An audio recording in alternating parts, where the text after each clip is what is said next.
अस्सलाम वालेकुम जनाब, आज मैं म्यूनसिपल कमेटी के मुनक्किदा खूबसूरत से किताब मेले में मौजूद हूँ। और यहाँ पे जैसे मैं इंटर हुआ तो मैंने बाहर से देखा कि इन्होंने दूर दूर तक जगह की सफाइयाँ की हैं। इसके अलावा मोटरसाइकिलों और कार पार्किंग को बहुत खूबसूरत तरीके से सजाया और डिसिप्लिन से उसको मेंटेन किया है।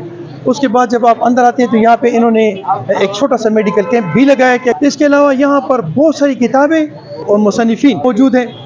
बुक्स रीडर्स बहुत ज़्यादा बड़ी तादाद में मौजूद हैं। लेकिन मुझे एक चीज़ का दुख है कि इस वक्त मेरा ख्याल ये है कि अटक की कंप्लीट जो पूरी तादाद है ये तकरीबन 8 लाख या इससे ज़्यादा का यहाँ लोग मौजूद हैं।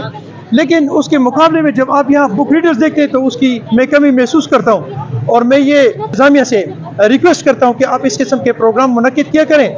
और ये जिस तरह की जगह है ये बहुत थोड़ी है, अगर आप इसको थोड़ा सा बड़ी जगह पे अरेंज करें और ख़ासकर स्कूलों और कॉलेजेस और यूनिवर्सिटीज़ को इसमें इनवाइट करें ताकि वो आएँ और इन प्रोग्रामों में अपने स्टूडेंट्स को लाएँ ताकि ये और खूबसूरत से खूबसूरत हो सके और हमारी ये अटक के आवाम जो है वो बुक रीडिंग की तरफ आए। थैंक यू जी। अस्सलाम वालेकुम व रहमतुल्लाह।